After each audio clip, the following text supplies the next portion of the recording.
telespectadores da TV Prevê. Estamos iniciando mais um programa IESB Notícia e hoje o meu convidado é o professor José Fernando Fontes, que é delegado do Conselho Regional de Contabilidade aqui na cidade de Bauru. Fontes, tudo bem com você? Tudo bem, Said. Prazer estar aqui, viu? Prazer é nosso, Fontes. Fontes é professor do IESB, né? Na área de contabilidade. Como já disse, o nosso delegado aqui da regional aqui do CRC de Bauru.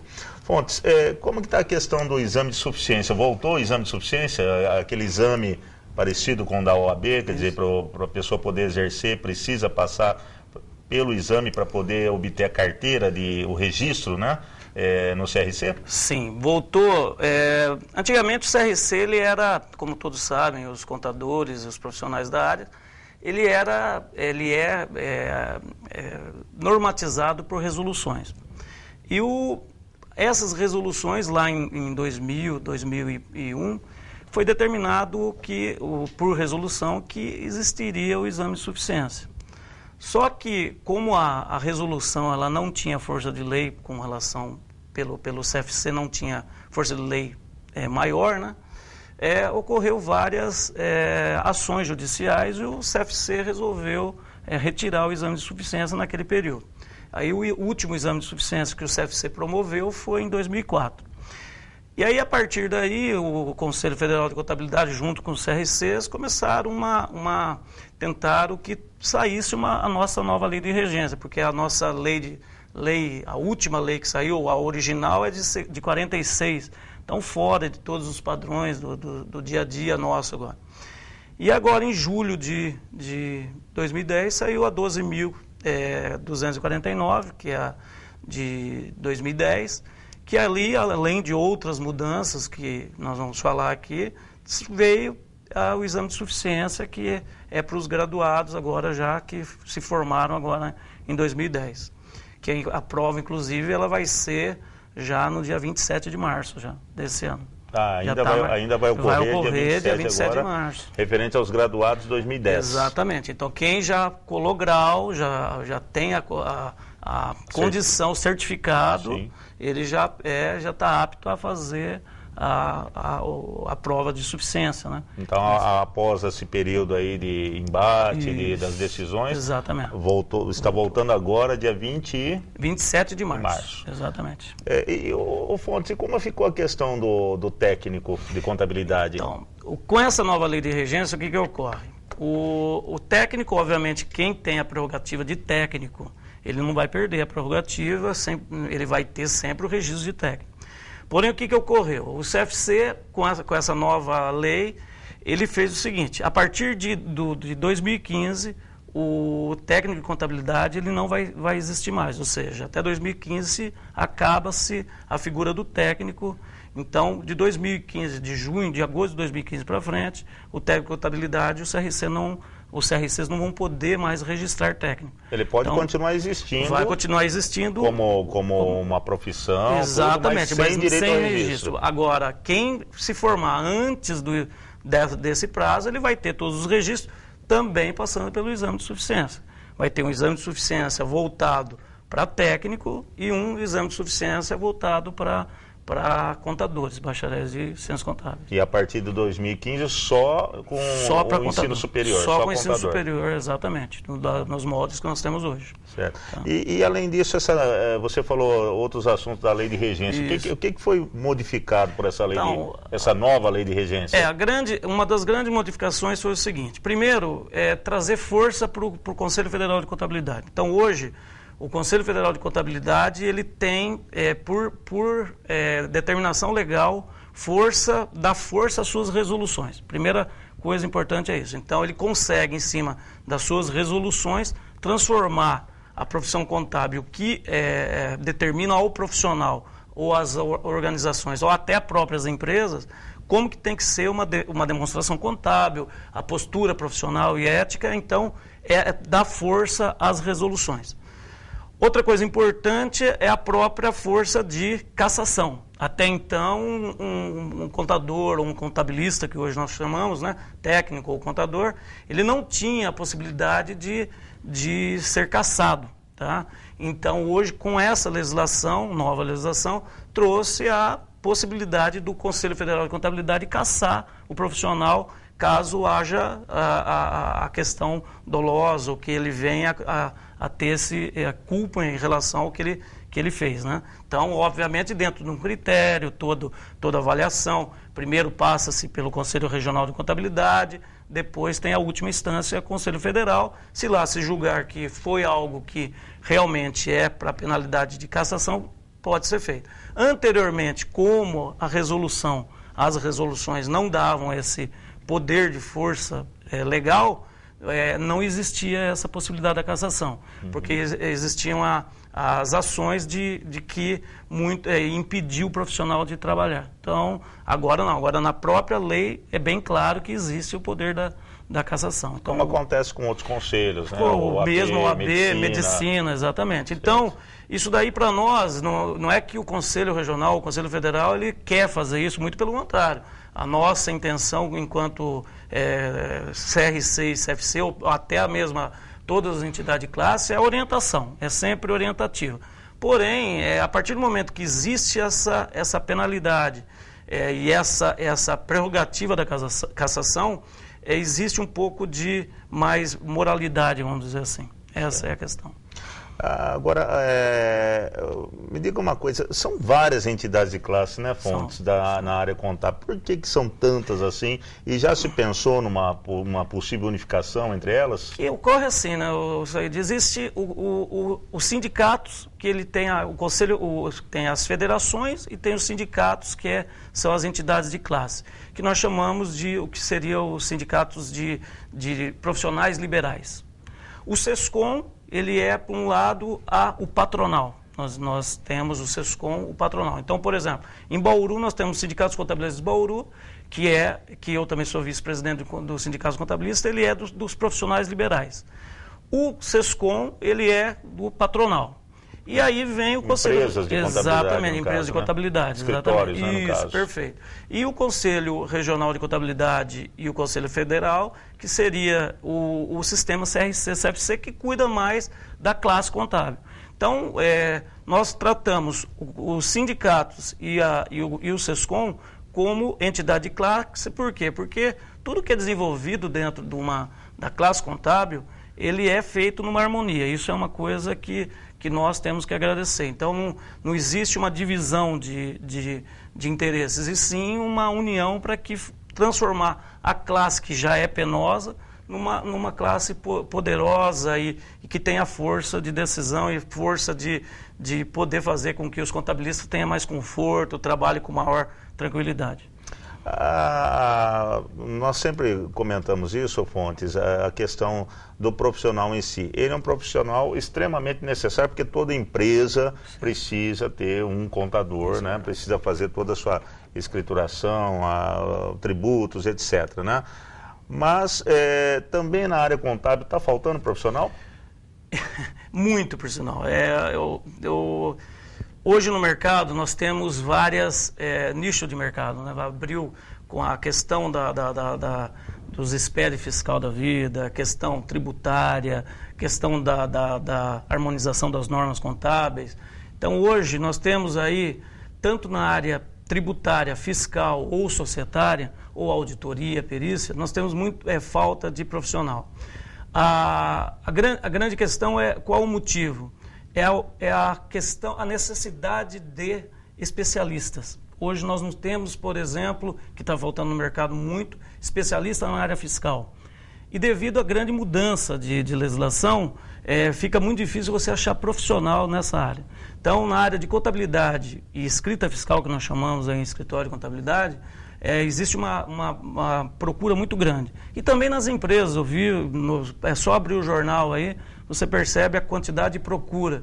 Isso daí já foi refletido até em pesquisas feitas por outras emissoras aí, que mostra também, o próprio Conselho Regional tem essas estatísticas que mostram a falta de mão de obra.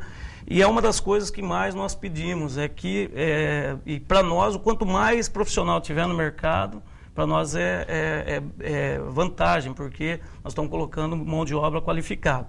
E uma das questões do exame de suficiência é exatamente isso, para nós também colocarmos no mercado pessoas qualificadas, né?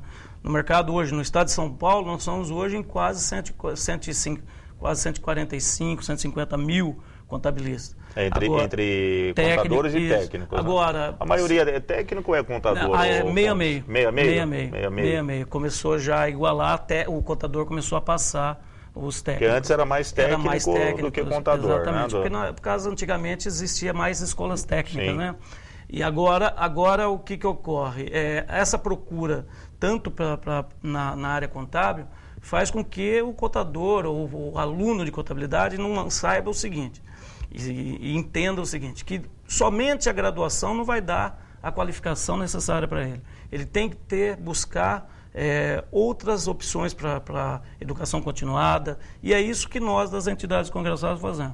Dar essas oportunidades gratuitas para que eles tenham essa facilidade de mercado e buscar a sua especialização lá fora referente ao que cada um quer trabalhar. A gente nota ali nos corredores do IESB, Fontes, que e nas salas de contábeis, que uma boa parcela hoje é do público feminino. O que aconteceu? Por que o público... Antes era uma profissão, vamos dizer assim, tradicionalmente masculina, e hoje as mulheres, né, parece que estão dominando essa área também. Você pode falar muito bem, é isso que você deu aula para contábeis também. Sim. E antigamente era 80% alunos e alunas. Sim. O que se dá, no meu ponto de vista, é o foco. A mulher ela é muito mais voltada ao foco, é técnica, questão técnica. E essa parte de contabilidade faz com que exija mais essa situação com relação à mulher. É uma das explicações. Então, isso está aumentando, não é só no IESB, isso aí você vê, inclusive em estatística do próprio CRC, está aumentando a quantidade de mulher contabilista. Isso para nós é ótimo, porque nós temos aí uma qualificação melhor, a mulher tem essa procura de fazer as coisas de uma forma mais correta, e isso aí para nós é uma alegria. Não vejo nada de mal nisso, tá? E até para nós no Conselho Regional. E hoje, tanto nas entidades congraçadas, ou CRC, sindicato, nós temos uma quantidade de mulheres lá para colocar, tanto na diretoria, por exemplo, na diretoria do Sindicato de Contabilistas de Bauru, nós temos 20% mulheres contabilistas, já estamos abrindo. E nós já tivemos a nossa presidente, que foi era presidente do Conselho Federal, era mulher. Então, tá aí, nós estamos passando, aí as mulheres estão chegando em nós lá, daqui a pouco passa meio a meio. O que eu noto também na questão do CRC, Fontes, é a seriedade com que o Conselho, tanto os regionais e o federal, encaram a questão das eleições, né? O voto é obrigatório, né? Certo? Eu, inclusive, já fui multado por não votar. Qual o motivo disso, dessa seriedade na realidade é a participação. O Conselho Regional, ele preza a participação de todos os contabilistas na participação da eleição. Por exemplo, já alertando a população contábil aí, esse ano é ano ímpar. Então, esse ano nós temos eleição. Novembro, todo mundo tem que ir lá, via internet mesmo, fazer o seu voto, e o CRC não é que obriga, por uma questão de... para que o contabilista tenha essa... vamos dizer assim, para depois vir cobrar multa, como eu já ouvi falar. Não é nada disso. Na verdade, é para que o contabilista saiba quem está dirigindo, para que ele saiba, olha, quem que é os nossos conselheiros, exatamente, com a questão da participação. E é isso que nós queremos. O conselheiro, o delegado, fui escolhido por um conselheiro que estão lá dirigindo nós. Então, lá os conselheiros querem que tenha essa participação do contabilista. Que tenha representatividade. Exatamente. Essa é a questão. Maior é essa. Então, voltando à questão do que nós falamos da qualificação, Fontes, então quer dizer que na área contábil também existe o chamado desemprego estrutural, quer dizer, tem vaga sobrando, empresas querendo aí contadores, tudo, mas não tem aquela pessoa qualificada para isso. Não tem. E o que a gente nota também, né, é que os cursos nessa área, em termos de pós-graduação e tal, também são poucos, né? Então, é uma das situações, principalmente mestrado. Sim, mestrado. Ou a pós-graduação. São raros, né? São raros. Eu consegui fazer aqui em Bauru um de pós-graduação em auditoria e perícia voltado à contabilidade, mas é muito raro. Muito raro. Você vai achar um curso próximo a Bauru de pós-graduação voltado à contabilidade, controladoria, mais em Ribeirão Preto, de mestrado principalmente, que é na USP, né? Então, fora isso, você não encontra esse tipo de possibilidade. É uma pena, porque hoje, com a procura que está tendo, nós temos que ter profissional especialista. E eu costumo dizer em classe o seguinte, Saíde, hoje, antigamente, o contabilista, você conseguia harmonizar, por exemplo, o contador cuidar da parte societária e parte tributária. Hoje, vai começar a ocorrer, a partir de um determinado momento, e já está ocorrendo, o contabilista especializado em contabilidade tributária e o contabilista que tenha especialização em contabilidade societária. Exatamente por causa da nova lei, né, 11.638, que aí faz com que a harmonização, então é praticamente impossível ter essa união. E já está ocorrendo isso em empresas e já está ocorrendo isso em escritório de contabilidade. Fontes, nós vamos fazer um rápido intervalo comercial e na sequência, então, vamos aprofundar nesse assunto da questão tributária. Nós voltaremos já já.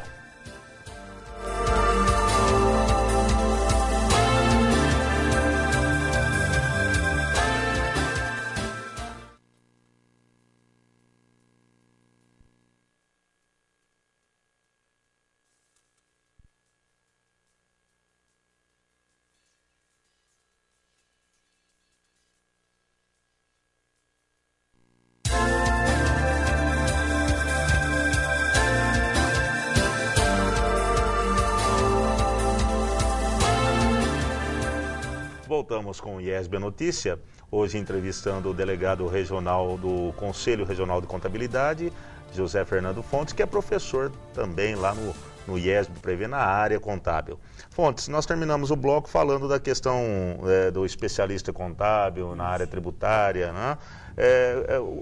Qual a contribuição que o Conselho, seja ele os regionais ou o federal, estão dando para a reforma tributária?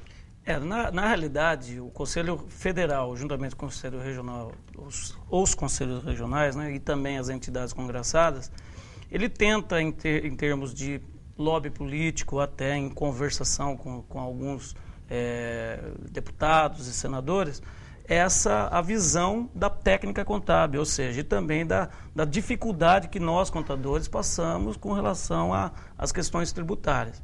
Então, nós temos alguns contatos com deputado, Arnaldo Faria de Sá, por exemplo, é um dos deputados que ele faz parte, sempre está com nós aí, principalmente no estado de São Paulo, inclusive é técnico de contabilidade, e ele sempre está nos apoiando. Agora, a reforma tributária, Saíde, eu costumo dizer o seguinte, por ser uma questão política, ela não é assim tão fácil. E nós, uma das coisas que não é mentira, e todos os contadores que estiverem assistindo sabem muito bem disso, nós ainda não temos aquele peso político que nós deveríamos ter.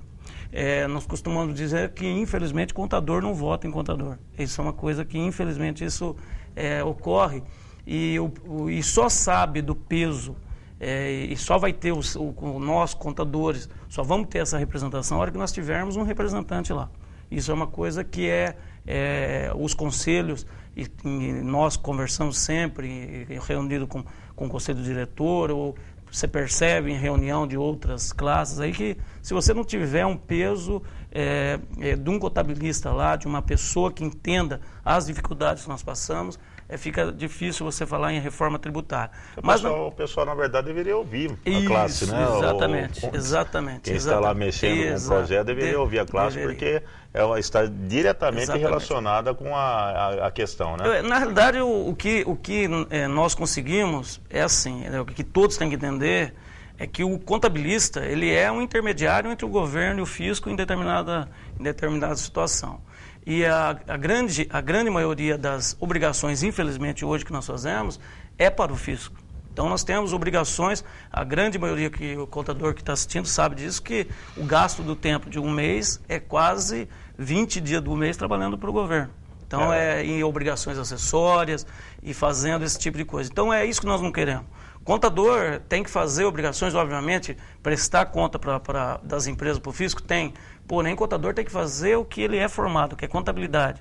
Mostrar o resultado da empresa, se a empresa está indo para o lado correto ou não. Essa é o meu sonho ainda de consumo, vamos dizer assim, de ver esse tipo de situação. Que seria aquele gerente contábil, exatamente. Né? Ou seja, não é só fazer a parte fiscal, a parte de escrituração, mas também mostrar os dados, as possibilidades, mostrar os caminhos para o empresário. Exatamente. Então, e algumas vezes, por conta dessas obrigações, o contador é obrigado a desviar desse foco, e que não é do gosto nosso. Isso aí todos sabem disso. Então, mas a reforma ele tem que ser fiscal e tributária, né? Porque se for somente tributária, o que pega mais para nós é a questão fiscal, porque é muita malha, muitas obrigações acessórias. Então, é criada uma obrigação para fiscalizar outra obrigação. Então, agora no mês de fevereiro começam as obrigações acessórias que vão até junho. Então, junho, julho, e agora tem obrigações que são mensais. Então, quer dizer, toma um tempo muito grande. E um erro que seja, você tem responsabilidade. Então, é algo assim que os contabilistas, ao mesmo tempo que tem que ter um certo cuidado, ou um cuidado muito grande, ele perde um tempo que poderia estar cuidando de uma outra situação em empresas. Ô Fontes, diga para nós assim, com relação à nota fiscal eletrônica, o que muda, o que mudou aqui na vida dos contadores, mudou muito, dos contabilistas? Mudou muito isso aí. A questão que muda mais é assim, obviamente a nota fiscal eletrônica ela veio para nós dar mais segurança. Isso é uma coisa que é fatal. Ela no começo parecia uma assombração, parecia algo que era muito, que ninguém ia conseguir dominar, mas a nota fiscal eletrônica ela veio para mostrar o seguinte, que existe uma possibilidade de trabalhar assim de forma correta, certo? E competitivamente, tá? Então o governo ele trouxe a nota fiscal eletrônica. Hoje o governo, nós costumamos dizer o seguinte, o governo ele está ao lado está dentro da empresa, porque ao mesmo momento que você emite uma nota fiscal eletrônica para mim, seu fornecedor, a sua nota fiscal vai para o fisco, ele já sabe que você recebeu tal mercadoria. Então, isso daí veio eu acho, para facilitar a vida do contador em termos de responsabilidade. Então, ele sabe qual é, a empresa sabe qual é a responsabilidade, o fisco já está sabendo a movimentação que está ocorrendo. Então, para nós, quanto mais transparência tiver nessas situações com relação à nota fiscal eletrônica, para nós é ótimo. O que nos deixa preocupado é o que surge de obrigações para controle disso. Então, se a nota fiscal eletrônica, vamos imaginar uma empresa que emita nota fiscal eletrônica e compre com nota fiscal eletrônica, eu não precisaria, por exemplo, apresentar um monte de obrigações que hoje eu apresento. O Estado ele já sabe automaticamente o que o Estado, quando eu falo Estado, eu estou incluindo Receita Federal, estou incluindo o município, estou incluindo o Estado de São Paulo e os demais estados da Federação, porque passa pelo Cefaz, tem uma sincronia. Então, não necessitaria dessa quantidade de obrigações a mais a ser apresentada. Então, eu vou dar um exemplo que eu acho que o telespectador leigo não sabe. Uma empresa que apura ICMS mensalmente, por exemplo, uma empresa de grande porte, ela além de fazer apresentar, já é dado esses arquivos online para o Estado, ele tem que apresentar, em alguns casos, o SPED fiscal, que é algo que é mais uma obrigação. Ele tem que apresentar GIA de ICMS, que é mais uma obrigação, que tudo isso, na minha opinião, ela já está para o Estado já tem essa informação. Não precisa ter mais uma declaração. Já está explícito, o Estado ele consegue determinar o quanto uma empresa tem ou não de imposto. Entendeu? Então, cria-se algo declaratório que eu até entendo, mas não posso concordar. E a opinião do Conselho, o Fontes, sobre a nota fiscal paulista? A nota fiscal paulista É válida? É. E isso o Conselho Federal tem procurado disseminar nos demais estados? Porque é quase que exclusivo de São Paulo, né? Na realidade, ela é estadual, né? Todos os estados já possuem ou só São Paulo? Na minha informação, posso estar enganado, mas é o estado de São Paulo. É o estado de São Paulo, estado né? de São Paulo. O que ocorre foi o seguinte, o estado de São Paulo ele forçou que o consumidor viesse a fiscalizar o varejista. Essa é uma grande realidade. E faz com que, consequentemente, faz com que o consumidor venha a ter um benefício. O contribuinte, obviamente, ele não tem a obrigação de emitir nota, ele não tem quer dizer, ele não é aquele que queira, ele tem que tirar nota, ele tem a obrigação. Então, na realidade, veio algo assim, como nós sabemos que a cultura brasileira é uma cultura de não solicitar nota fiscal. Então, o que foi feito? Vamos fazer a nota fiscal eletrônica. Por quê? Porque traz a cultura da solicitação da nota fiscal eletrônica. Isso aí fez com que aumentasse, obviamente, a arrecadação do governo. Isso não tenha dúvida. Aumentou? Não tenha dúvida. Isso aí fez. E a outra situação que foi feita, que eu achei muito inteligente do Estado de São Paulo, foi a criação do regime de substituição tributária do ICMS nas empresas. Ele transfere a obrigação da recolhimento do ICMS para a indústria ou para o atacadista. Então, quer dizer, o atacadista ele já recolhe antecipadamente, mais a indústria, né, já recolhe antecipadamente o ICMS para o consumidor final, ou seja, para o comércio que vai vender aqui. Ou seja, toda a cadeia já está fechada e recolhida. Então, essa cadeia de fiscalização, em vez de você criar uma fiscalização que seja em toda a cadeia, é mais fácil você fiscalizar somente a indústria. O produtor, no caso. O produtor, no caso. Então, foi também é muito complicado para nós contadores, mas nós não podemos negar que é algo inteligente. Foi muito inteligente a postura do governo. A nota fiscal paulista, ela não é um negócio também tão novo assim. Não. Porque antigamente tínhamos campanhas da Secretaria da Fazenda para você solicitar nota fiscal. A grande vantagem agora é que é eletrônico tudo, né? Então você vai lá, pergunta o seu CPF, o CNPJ, e aí fica mais seguro, vamos dizer assim, o sistema. Você tem como consultar online, né? Sim. Tem lá, chega no começo do ano, o pessoal vai lá, ou deposita, ou faz o pagamento do IPVA lá. E tem muita gente que não sabe, né, Fontes? Mas caso a pessoa não esteja inscrita nesse programa, ela pode doar o seu valor ali correspondente para uma entidade, né?